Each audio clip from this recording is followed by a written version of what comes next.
começando mais um É da Sua Conta, o programa do Tribunal de Contas do Estado na sua TVE. Hoje vamos falar sobre a atuação do tribunal para a fiscalização de mais de 16 bilhões de reais que o governo do Espírito Santo e de 6 municípios irão receber nos próximos 20 anos. O recurso é proveniente do acordo judicial visando ações de reparação e compensação dos danos causados pelo rompimento da barragem de Fundão, em Mariana, Minas Gerais, em 2015. Fica com a gente, porque onde tem dinheiro público é da sua conta.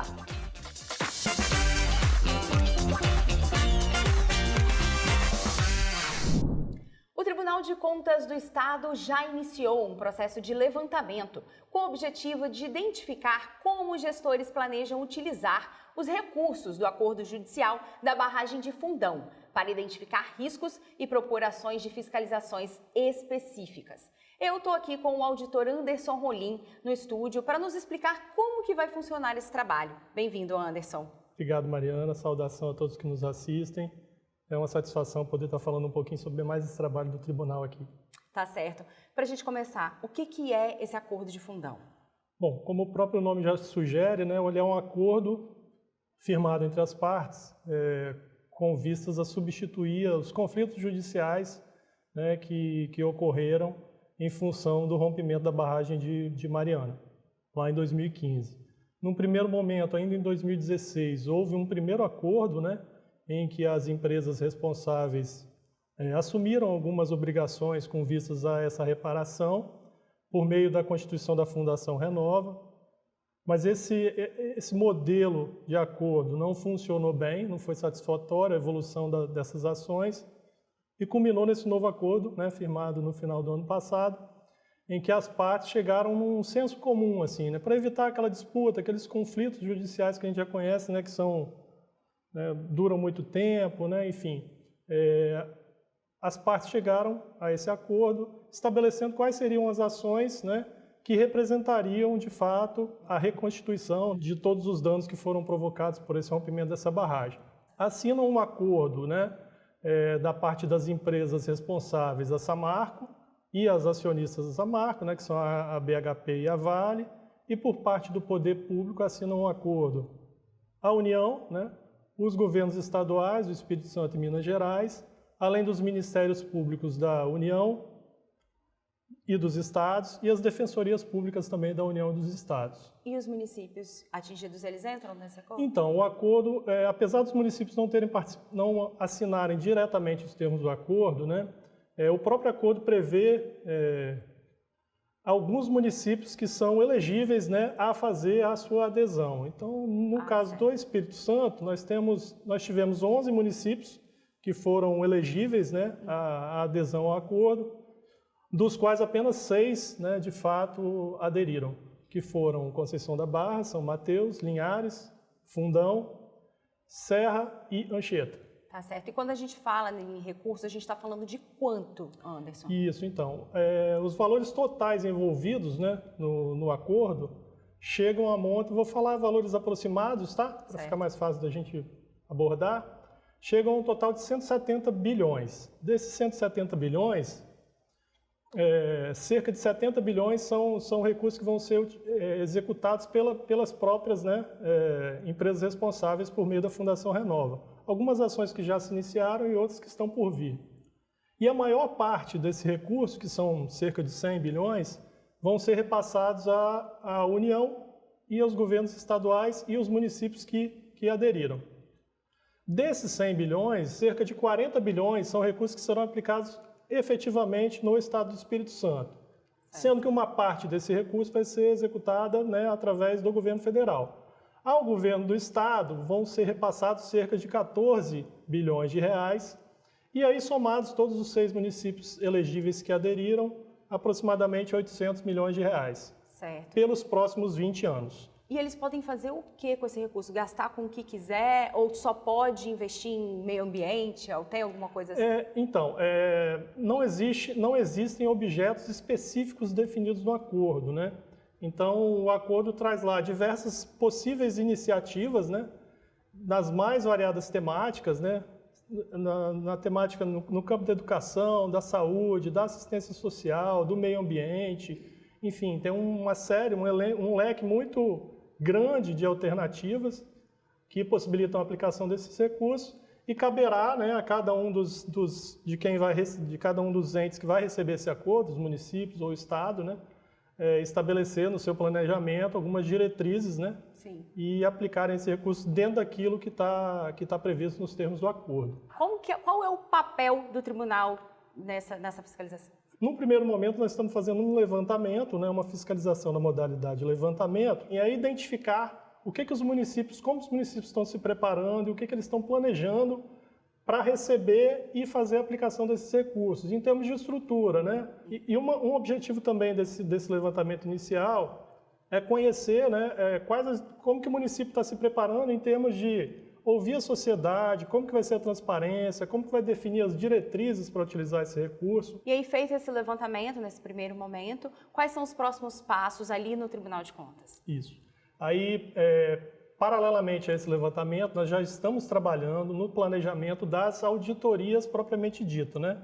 Que é, de fato, fiscalizar e acompanhar para ver se esse recurso está sendo adequadamente aplicado. Então, para isso, nós estamos trabalhando no que a gente chama de matrizes de planejamento, né? Sim. Que são os procedimentos que nós vamos realizar já a partir do último trimestre desse ano. As auditorias devem começar. E aí dando enfoque em 5 aspectos, né? Resumidamente, né? A questão da governança, né? Como é que está a estrutura de governança dos entes na aplicação desses recursos. Como é que está o planejamento para a execução, né, dessas obras e desses investimentos, com a transparência, que um dos capítulos do acordo trata especificamente da transparência, que ele, né, o acordo é muito exigente em relação à transparência.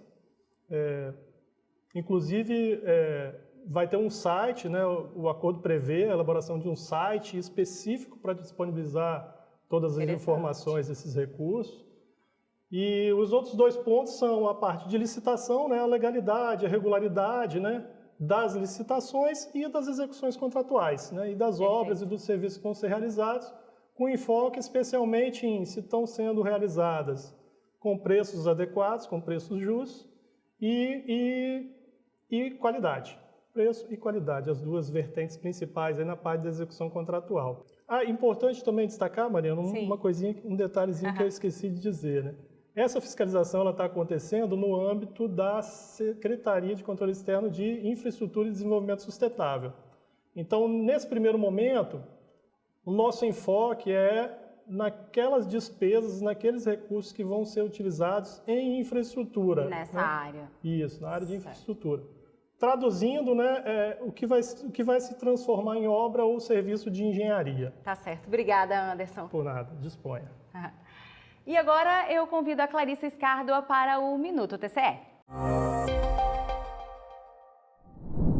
Olá, Mariana. Uma das principais obrigações dos gestores públicos é prestar contas ao tribunal. E, recentemente, o TCE apreciou a prestação de contas de 2024 do governador do estado, Renato Casagrande. A decisão do tribunal foi recomendar a aprovação das contas. E por que eu falo recomendar? É que a responsabilidade por julgar de fato essas contas é da Assembleia Legislativa. O mesmo acontece no caso dos prefeitos. O tribunal aprecia, recomenda e quem julga são as câmaras municipais. Na prestação de contas são apresentados os principais resultados da gestão, questões orçamentárias e o cumprimento de todos os limites constitucionais e legais. E você pode e deve acompanhar tudo isso. Para ficar por dentro dos dados completos e das análises do TCE sobre as contas do governador, acesse esse endereço aqui, tces.tc.br/contas de governo estado.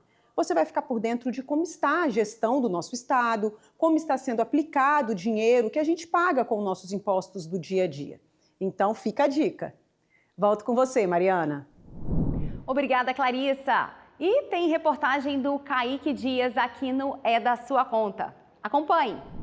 Aqui no Tribunal de Contas tem talento sendo exportado para fora do Brasil. Eu estou falando da Paula Sabra, ela que é auditora de controle externo e chefe do gabinete do conselheiro Davi Diniz. E junto com outros 5 auditores do Brasil, está analisando a situação financeira de um fundo da ONU. E eu converso aqui com a própria Paula Sabra, então. Conta primeiro para quem está acompanhando a gente aqui no TCE Informa, o que você foi fazer nesse trabalho de auditoria na ONU. O Brasil assumiu em 2024 um dos postos no Conselho de Auditoria da ONU e o TCU, que está capitaneando essa iniciativa, ele compôs equipes para auditar os fundos da ONU, formado por auditores de vários tribunais, não só do Tribunal de Contas da União, como também dos Tribunais de Contas estaduais e municipais brasileiros. E aqui no nosso Tribunal de Contas, eu fui indicada pelo presidente. São quantas pessoas que compõem essa equipe? Toda a equipe formada de brasileiros? A equipe ela é completamente formada por brasileiros. As equipes são formadas por 6 auditores, sendo um deles o líder, e cada equipe possui um diretor. Agora, no caso, o fundo que vocês estão auditando é o Fundo de População das Nações Unidas, é isso? Para que é voltado esse fundo na ONU? A ONU ela atua por meio de fundos, conforme a especialidade, e esse fundo ele é voltado para a saúde sexual e reprodutiva. Então, ele atua junto aos países para questão de tanto o parto quanto um parto seguro, empoderamento feminino, distribuição de kits, eles falam que é o kit de dignidade, então são kits para a saúde reprodutiva e pensando sempre num controle populacional, que a pessoa possa ter essa escolha quanto a se reproduzir ou não. E me conta qual a relevância desse trabalho para você como auditora aqui no Espírito Santo, para outros auditores do Brasil também? Para mim foi uma oportunidade ímpar. Como auditora, foi uma quebra de rotina e a gente precisa de um choque desse de realidade para ver que não, a gente não está fazendo mais o mesmo e a gente está sempre se atualizando, que esse é o trabalho do auditor. E nós ficamos por aqui. Obrigada por nos acompanhar neste programa. Continue por dentro das notícias do Tribunal pelo nosso portal e nas nossas redes sociais pelo @TCE Espírito Santo. Até a próxima!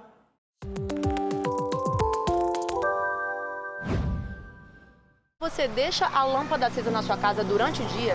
Não, durante o dia não. Por quê? Tem que economizar, né? Não dá pra desperdiçar energia durante o dia. Não, na minha casa eu não deixo a luz acesa durante o dia. Por quê? Porque eu acho desnecessário o consumo da energia durante a manhã, já que tem a luz natural do sol. Você sabia que aqui em Apiacá esse era um problema comum na iluminação do município?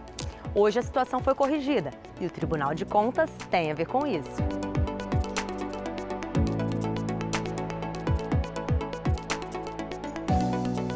Uma auditoria do Tribunal de Contas na iluminação pública de 9 municípios apontou problemas que poderiam estar gerando desperdício de dinheiro. As situações encontradas foram postes acesos durante o dia, uso de lâmpadas inadequadas e também falta de manutenção.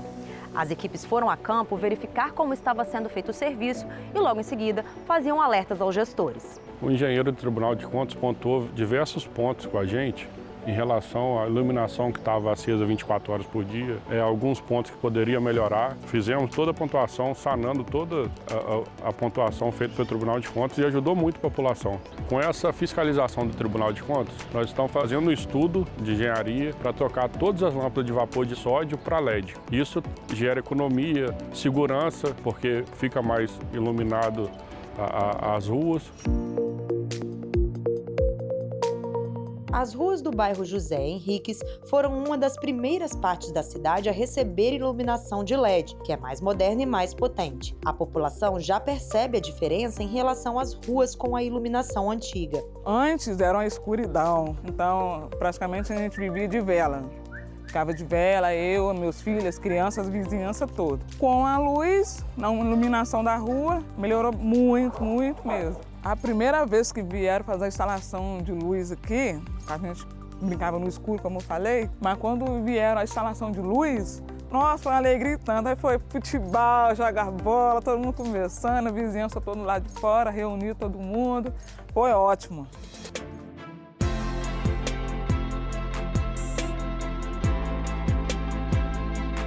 Cobrar uma prestação de serviços eficiente e econômica, como para a iluminação pública, também é papel do Tribunal de Contas. Esse é o TCE presente no seu dia a dia, trabalhando para melhorar a vida das pessoas.